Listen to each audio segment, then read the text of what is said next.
maneira, o aluno entra na escola, mas nem toda escola tem a mesma qualidade, oferece as mesmas condições. Então, ele já vai, historicamente, sair da escola excluído. Como é que ele vai participar da vida econômica, social, competir com os outros que foi oferecido coisas melhores? Ele não vai ter condição de competir. Então, é enganação dizer, eu terminei o ensino médio, mas em que condições ele terminou o ensino médio? Ele é capaz de competir em pé de igualdade? Aí vem outras discussões aí, até entra na questão das cotas, entra aí nessas questões que é uma discriminação às avessas. É uma realidade que precisava ser atendida, mas se nós tivéssemos uma escola de qualidade, não precisava isso. E se nós tivermos uma escola de qualidade, dificilmente nós vamos ter esse eixo que nós temos. Nós vamos ter uma formação continuada deles, mas não uma formação para alfabetizar, para fazer aquilo que eles deixaram de fazer, por uma questão, muitas vezes, familiar, de renda, histórica, de pobreza, etc. É a desigualdade que provoca outras questões. E não é função da escola, nem função da universidade, alfabetizar os alunos. É dar as condições para que ele se alfabetize, para que ele construa o seu conhecimento, para que ele aprenda coisas que ele vai precisar na vida. Eu acho que a nossa escola precisa mudar o modo como ela se organiza. Por que a escola não pode funcionar 3 vezes por semana? Porque nós temos apenas que reproduzir, isso é uma questão grave, nós temos que reproduzir o que nós recebemos na nossa formação. Nós temos que reproduzir o que os pensadores escrevem para a gente reproduzir como se fosse a melhor alternativa. O professor precisa ter os instrumentos para ele, em contato com a realidade, ele construir a sua maneira. Aí eu acredito que a escola mude. Essa escola de horáriozinho, milimetrado, no dia certo, o professor é um burocrata que assina, bota nota lá, assina, faz frequência. Quer dizer, é difícil mudar isso no momento social que a gente se encontra. Mas eu acho que no futuro, como dizia o Ivan Illich, no futuro, nós não teremos essa escola. A sociedade sem escola, quer dizer, vai ter escola, mas não dessa maneira como a gente vê.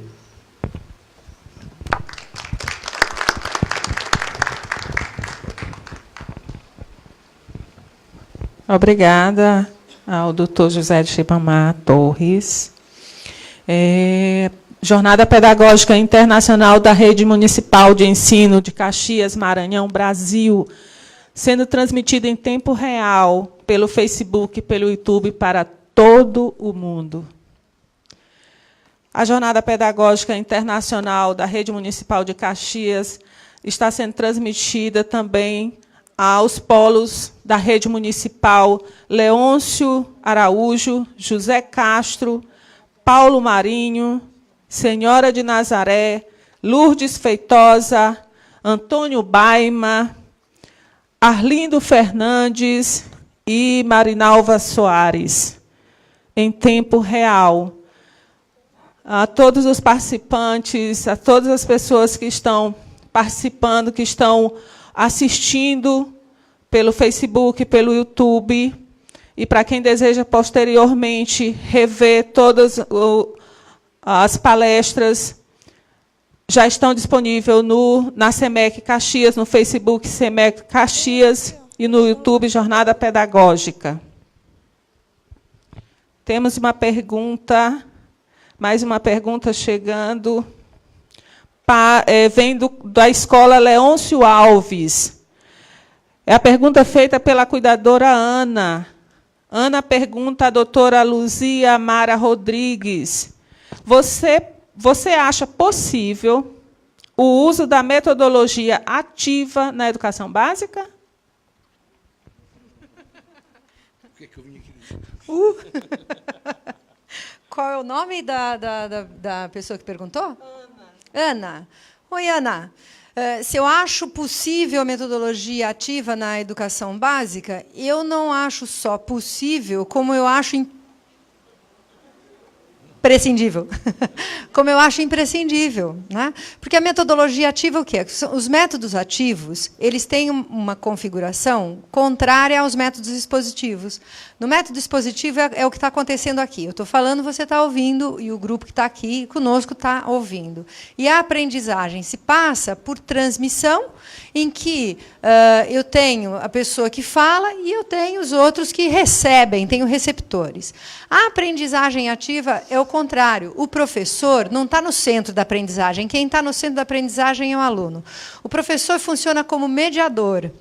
E, portanto, ele propõe coisas para os alunos e os alunos vão em busca.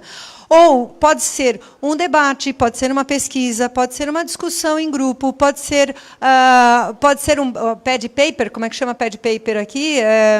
Tradução para pad paper. Pode ser caça ao tesouro, por exemplo, pode ser a construção de uma maquete, pode ser uma investigação feita no jardim da escola, em que os alunos vão procurar no jardim da escola alguns dados relacionados com as plantas que estão no jardim, ou com a arquitetura das escolas. Os alunos podem, inclusive, visitar outras escolas para discutir como é que a arquitetura daquela escola foi feita e o que é que estava por trás do pensamento de quem decidiu construir a escola daquele jeito.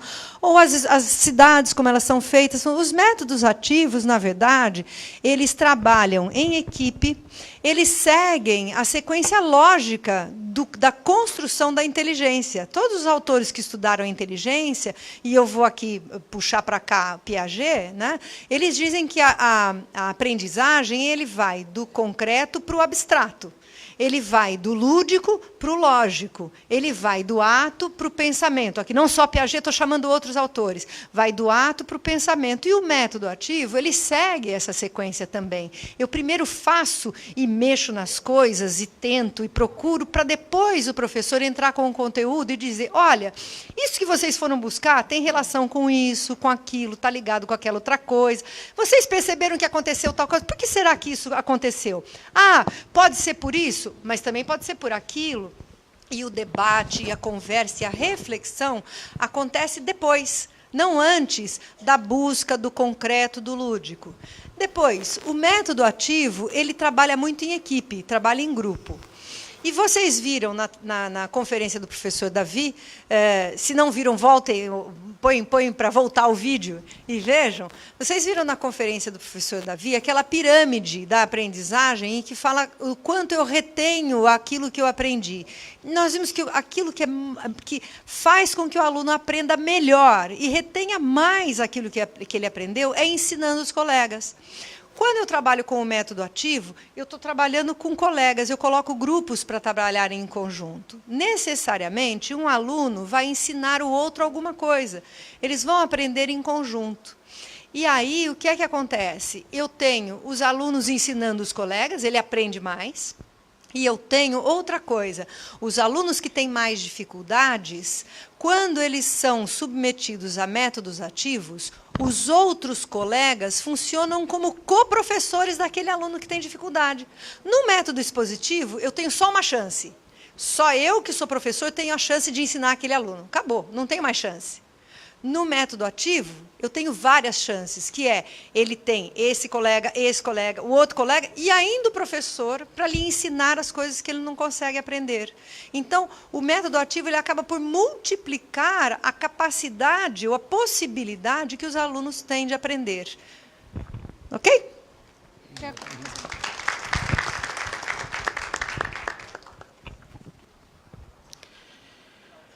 Dando continuidade, a pergunta vem da escola Paulo Marinho. É feita pela cuidadora Irian Giliardi Figueiras. A pergunta é franqueada aos conferencistas. Quem se sentir à vontade para responder, fique à vontade. A Irian pergunta: quais as barreiras que dificulta a regulamentação da função do cuidador na área de inclusão da pessoa com deficiência? E por que tanta burocracia na liberação de recursos de materiais adequados para crianças com deficiência? trazendo similaridade entre as práticas no Brasil, para experiências que vocês já têm? Eu gostava de saber responder esta pergunta, porque é que é tão difícil. Mas gostava só de realçar o seguinte: todos os países têm recursos limitados. Todos os países têm recursos limitados. E a questão fundamental, quando nós pensamos em recursos para as pessoas, para os alunos com necessidades educativas especiais, é onde é que nós pomos o dinheiro. A questão é esta: onde é que nós pomos o dinheiro? Se pomos o dinheiro em estruturas inclusivas ou se as pomos em estruturas segregadas. O dinheiro, aparentemente, não é infinito. O dinheiro é só aquilo. A questão é onde é que nós pomos o dinheiro. No meu país, nós tivemos uma experiência que foi de converter as escolas especiais em centros de recursos. Isto é um modelo bem interessante, que nós consideramos interessante e que vale a pena pensar. Quando nós pensamos em desenvolver a inclusão, existiu um movimento a dizer, bom, as escolas especiais vão fechar e as pessoas que estão lá vão perder um emprego e vamos perder a competência das pessoas que estão nas escolas especiais. Isso não se passou, porque o que nós dissemos foi as escolas especiais convertem-se em centros de recursos para a inclusão. Quer dizer, nós precisamos de continuar a ter essa competência, essas pessoas, esses equipamentos, só que, em lugar de esse funcionamento ser feito na escola especial, essa escola especial funciona como um centro de apoio à inclusão na escola regular. Isto é, se um aluno com dificuldades precisa de um trabalho de fonoaudiólogo, é o fonoaudiólogo que vai à escola trabalhar com ele. Como é possível trabalhar bem em fono se eu não souber o que é que faz o professor de língua portuguesa? Como é possível trabalhar bem em fisioterapia sem eu saber o que é que faz o professor de educação física? Como é... Estão a ver? A ideia é esta. Em lugar de eu criar uma ideia à parte, isto é, em que a pessoa vai lá fazer aquelas terapias misteriosas que nós às vezes nem sabemos o que são, é pensar que essas terapias, essas intervenções devem ser feitas na escola, em ligação com a escola, de maneira a procurar, e agora vou fechar, rentabilizar os recursos que nós temos. Isto é, pensar que a escola é o grande recurso que nós temos e adicionar à escola alguns recursos que a escola não tem, que é os recursos da fisioterapia, da psicometricidade, da psicologia. Muitas vezes são recursos que nós precisamos de ir buscar fora, mas não precisamos de os inventar, porque eles já existem. É só mudar esses recursos de lugar.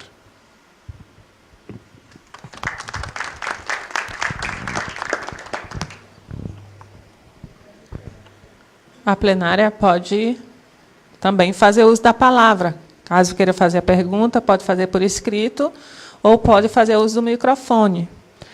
A Jornada Pedagógica Internacional da Rede Municipal de Ensino de Caxias, Maranhão, Brasil, está sendo transmitida ao vivo, em tempo real, para todo o mundo. E encerram-se as perguntas. Se alguém ainda tiver alguma dúvida.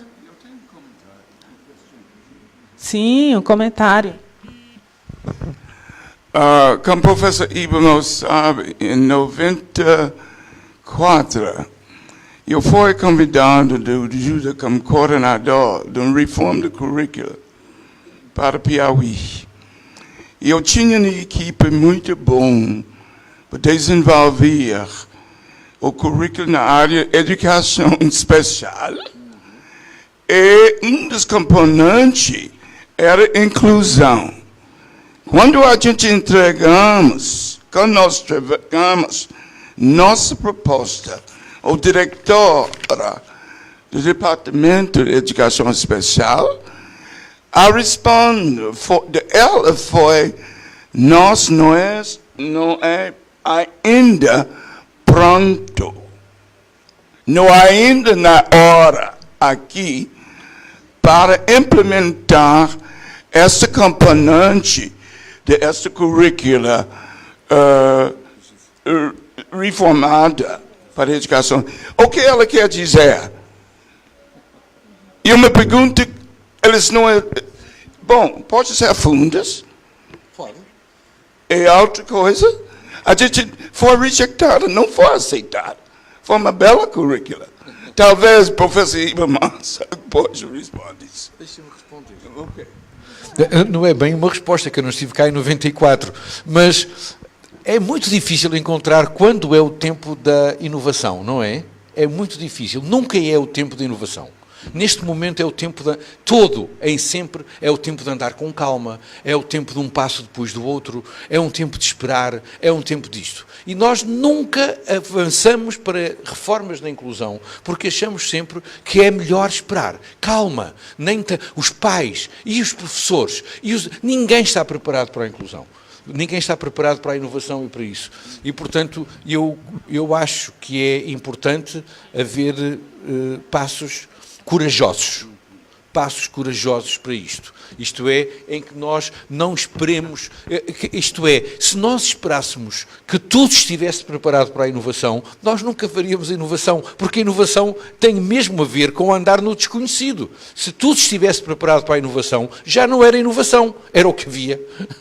Não é? Só há inovação quando nós vamos para além daquilo que existe. Eu lembro-me, não há muito tempo em Bruxelas, estava numa reunião internacional e havia colegas de outros países que diziam: pois, o problema é que a nossa sociedade não está preparada para a inclusão. E eu ouvi aquilo 3 vezes, e à terceira vez, como se diz em Portugal, saltou uma tampa, não é? Como é possível, não é? E eu disse, olha, isso é o argumento que existe nos países árabes para não deixar as mulheres sair à rua. A sociedade não está preparada para elas saírem à rua. Portanto, é melhor mantê-las em casa. É isso que vocês acham? Bom, foi um escândalo, não é? Não é isso. Não, é o que vocês estão a dizer. É que realmente não está tudo preparado para as pessoas, para haver inovação. E como não está tudo preparado, o melhor é manter as mulheres em casa, fechadas. Porque não há inovação. Um dia a sociedade há de estar preparada para as mulheres saírem à rua. Quando é que vai ser? Nunca. A história do Igor. Não é? Conta a história do Igor? Então, o Igor é filho de uma amiga nossa que vive na cidade da minha família, aqui no Brasil. E o Igor, a mãe dele, por influência dos 2 amigos aqui, a mãe dele sempre quis colocar o Igor numa escola pública, na escola regular, e o Igor não andava na escola pública, porque ele tinha paralisia cerebral, ele arrastava uma perna e etc. E ela tentava matriculá-lo na escola. E o que é que acontecia? Na escola sempre diziam, olha, nós não estamos preparados para receber o Igor, porque ele está no 2º ano, e o 2º ano fica no andar de cima. Então, ele tem que voltar no ano que vem. E a Irma, no ano seguinte, voltava lá e tentava matricular o Igor na escola. Não conseguia matricular o Igor na escola, porque a escola não estava preparada para receber o Igor, até que a Irma conseguiu, finalmente, matricular o Igor na escola. E a escola foi, então, empurrada para modificar, pelo menos, a questão do acesso. E o Igor lá entrou na escola. No final do ano, o Igor, que fazia dança, recebeu no Rio de Janeiro um prêmio internacional de dança. E ficou comprovado como é que uma pessoa pode se transformar de besta a bestial de um dia para o outro. No dia seguinte, o Igor era a pessoa mais maravilhosa daquela escola, a pessoa mais importante da escola, e a escola estava super feliz de ter recebido o Igor lá. Aí o Igor anda na nossa escola, né? E a escola acabou modificando práticas, até por influência da Irma, que dizia, mas olha, se a aula dele é no andar de cima, não dá para mudar, não dá para colocar o 3º ano para baixo e o 4º ano para cima? Ah, mas olha, sabe o que é? Nós não temos técnicos para ajudar o Igor a andar até o ginásio. Mas não pode ser um colega da turma dele? Ah, mas o colega vai ficar cansado. Mas não pode ser um colega de cada dia, um colega? Bom, aí pode ser cada dia um colega, e a escola foi se modificando em função da presença do Igor lá. E, portanto, a escola acaba por assumir que, se não fosse obrigada a receber o Igor, a própria escola não se teria modificado e não teria assumido que, afinal, algumas das mudanças que fez para poder receber o Igor foram mudanças que foram benéficas não só para o Igor, mas para todos os alunos e para toda a escola, inclusive para a metodologia que os professores usavam.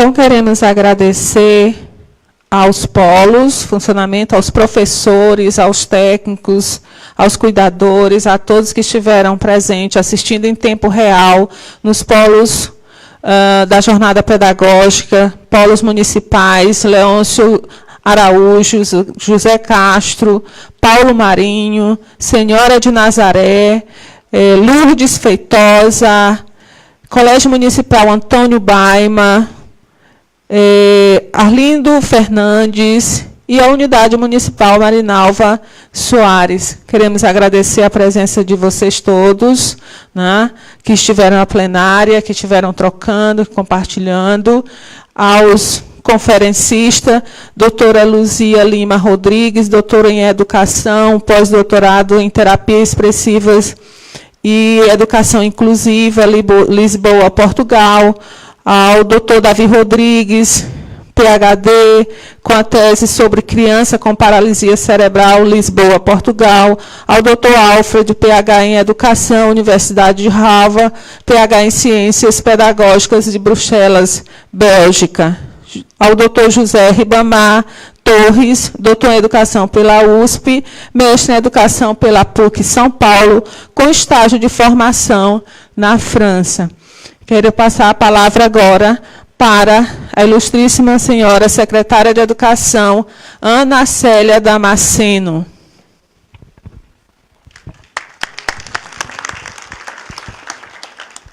Bom, só me despedir de todos vocês, agradecer aqui nossos palestrantes, nossos amigos. Me sinto amiga agora desse povo todo que está aqui, porque pude ouvir muitas coisas que nós vivenciamos diariamente em nossas salas de aula.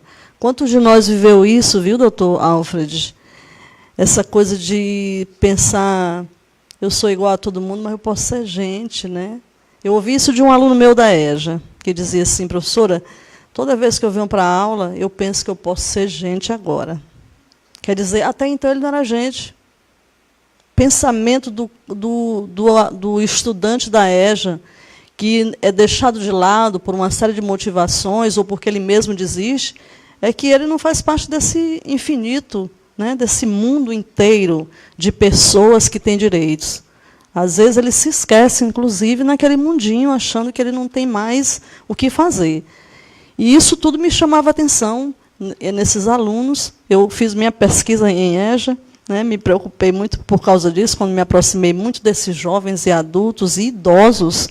Muita gente, especialmente no Maranhão, são mais de 29% de analfabetos no Maranhão ainda. Aqui em Caxias são 19%. De jovens, adultos e idosos na idade de 25 a 60 anos. Então, isso nos preocupa muito e a gente vê o quanto que podemos fazer. É possível. É possível. Eu acredito na educação como não é redentora. Nós não somos redentores de nada, mas nós somos capazes de mudar as relações que existem entre o que a gente sabe fazer, o que o aluno pode aprender, e as relações conceituais, mas também as relações sociais que fazem com que a gente não seja, ou seja, aquela pessoa que a gente gostaria, não é? E eu me preocupo ainda com o ensino infantil, porque ali está a base.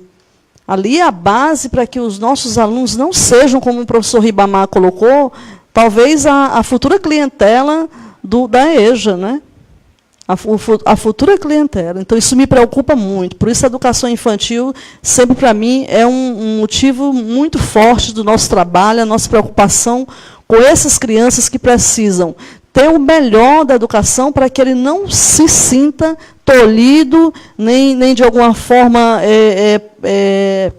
digamos, que se distorça a aprendizagem dele para que ele não precise desistir daquilo.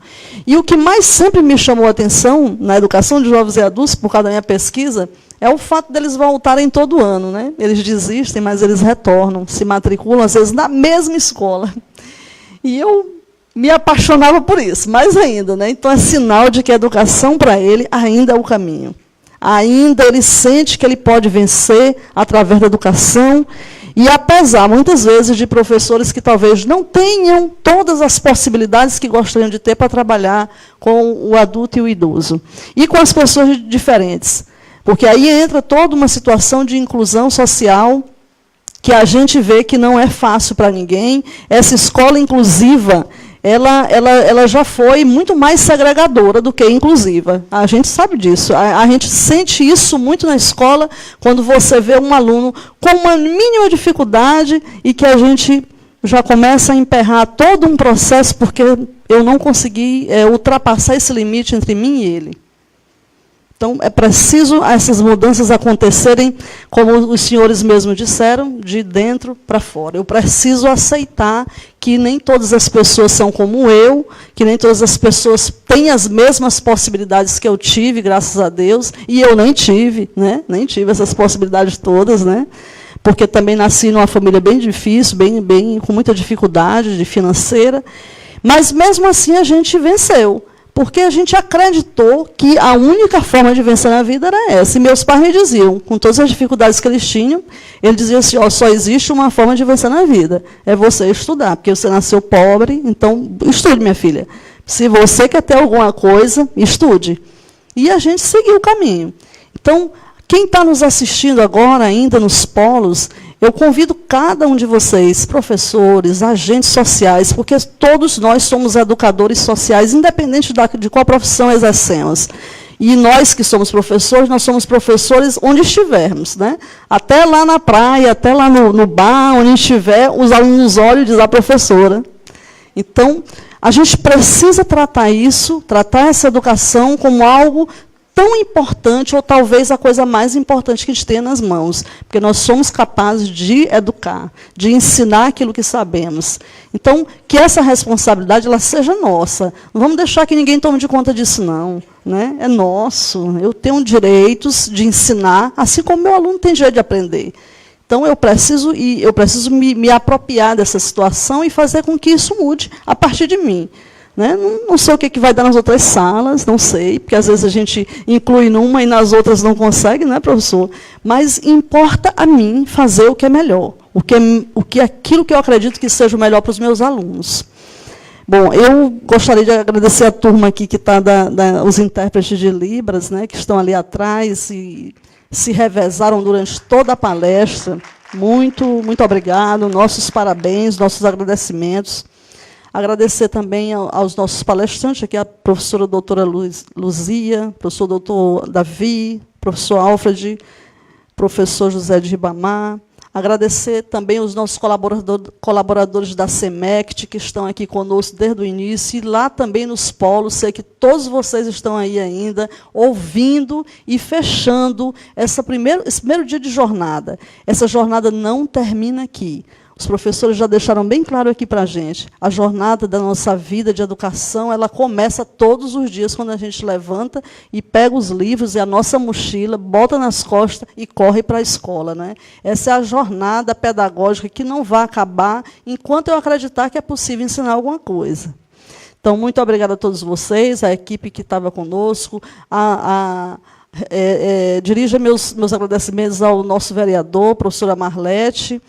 E também agradecer ainda que temos algum secretário ainda conosco aqui, parece que o doutor Murilo está conosco, né, nosso secretário de infraestrutura. Muito obrigado, tem nos ajudado a construir escola, né, doutor?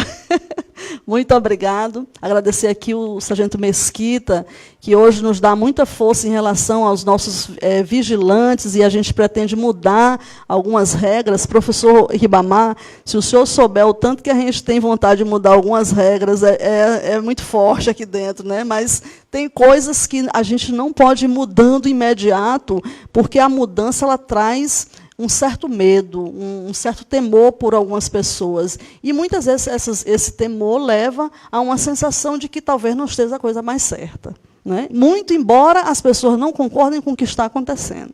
E a educação precisa repensar mesmo esses saberes, mas repensar principalmente as formas, como estamos fazendo. Porque, senão, nós não vamos conseguir mudar os resultados, que ainda são, talvez, o grande gargalo do nosso país. muita nota baixa nas provas universais, nas provas nacionais, talvez até um certo falecimento da nossa vontade de ensinar, porque a gente vê tanta nota baixa nos nossos alunos, que a gente fica triste e vem a falência do ensinar. E aí eu estou olhando aqui as professoras da zona rural, né, da educação do campo, estou vendo muitas diretoras aqui da educação do campo, e como essa educação ainda é um gargalo na nossa cidade. Como vocês ainda precisam se fortalecerem diante de jornadas como essa e se fortalecerem também com as famílias, pedirem ajuda, porque não custa nada a gente pedir ajuda dos pais, que muitas vezes não acompanham, mas se a gente chamar, eles vão ouvir. Com dificuldade, aqui e acolá, mas eles ouvem, né? Também chamar o diretor. Eu sempre digo para o professor que não está gostando da forma como o diretor está tomando pé da situação, que ele chame também. Né? Eu fui professora chata da escola, que eu chamava mesmo o diretor, atenção, não estou gostando disso aqui não, bora rever isso aqui. Né? Então, e muitas vezes fui ouvida. Né? Meus amigos, meus colaboradores, meus caros colegas que estão assistindo agora, não se fechem diante de situações complicadas, porque senão a gente não vai chegar a lugar nenhum. E eu estou falando assim muito claramente, porque até ontem eu estava na sala de aula, não era secretária de educação, e eu sei muito bem o que é trabalhar com EJA, com educação infantil, o que é ser diretor de escola sem recurso nenhum, viu, professora Rosário, que está me olhando ali, pensando nisso também. E sei muito bem que todos os recursos, como disse aqui o professor Davi, nem sempre são rentabilizados da forma melhor. Até chegam, mas não adianta muita coisa, porque não são da forma mais adequada utilizados. Então, precisamos também rever isso. E a gente vem revendo tudo isso enquanto secretário de Educação, administrando o município, mas também enquanto pessoa. Também precisamos pensar nisso enquanto pessoa, enquanto profissional da educação, rever tudo isso. Vale a pena o que eu estou fazendo? Eu comprei um livro para eu estudar, porque eu gostaria de estudar aquele livro, ou eu fui comprar um sapato caríssimo, porque eu achei que era melhor, né? Sei lá. A gente precisa pensar muito nessas coisas, que muitas vezes não são as coisas mais importantes, mas, de fato, eu preciso rever meu profissional e fazer com que eu possa deixar escrita essa história em Caxias. E eu gostaria de deixar, que eu sei que muita gente está me ouvindo agora também quer deixar isso escrito em Caxias, nessa história lindíssima que nós temos, uma cidade de poetas, de escritores, uma cidade de muita gente intelectual, mas que precisa cada vez mais fazer com que essas novas gerações que estão chegando também pensem assim, e não aceitem o banal, não aceitem o trivial, não aceitem as coisas mais simples, ou que porque ele não é filho de uma pessoa mais ou menos, que ele não vai chegar a lugar nenhum. Nós, professores, temos que ensinar isso para os nossos alunos e para os nossos filhos. Então, agradeço muito cada um de vocês que estão aqui. Eu queria aquela listinha das escolas, por favor. Nossa, mas eu não enxergo nada, minha gente. Bom, a escola Leôncio Alves de Araújo, a todos os professores, a todos os gestores, todo o pessoal administrativo que aí se encontra, nosso muitíssimo obrigado. Ao Polo 2, que é o José Castro, também, muito obrigado pelo trabalho que vocês estão realizando até agora, que eu sei que estão aí até agora. Obrigado para a Escola Paulo Marinho, todos que estão lá na Escola Paulo Marinho. Ao Salão Paroquial de Nossa Senhora de Nazaré, obrigado ao padre que cedeu o salão, muito obrigado. A Unidade Escolar Lourdes Feitosa, no Polo 4, que também está até agora lá assistindo, muito obrigado. E vamos colocar tudo em prática, viu, minha gente? Não vamos pensar que isso aqui são respostas, são dúvidas. Nós não queremos respostas prontas e acabadas, nós queremos repensar. Aqui é o Colégio Municipal Antônio Baima, o Arlindo Fernandes e a Escola Marinalva Soares também. Obrigada a todos vocês. Sei que a gente começou um trabalho e estou dando aqui para vocês a mão para que vocês continuem aí, porque vocês são nossos braços, nossas pernas e tudo mais. Muito obrigada.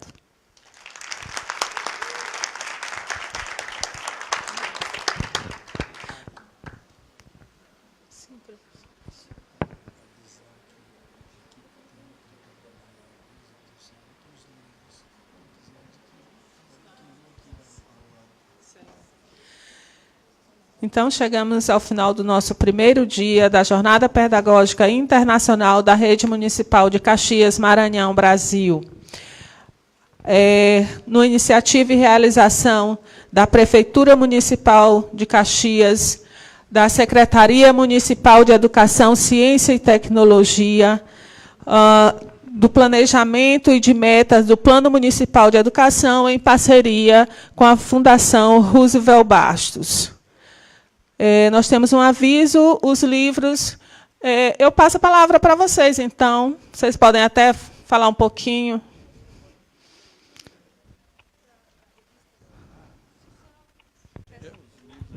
Vamos deixar na Secretaria alguns exemplares da revista para Prefeitura de Caxias, a cidade que a gente quer. Prefeitura de Caxias, a cidade que a gente quer. Prefeitura de Caxias, a cidade que a gente quer.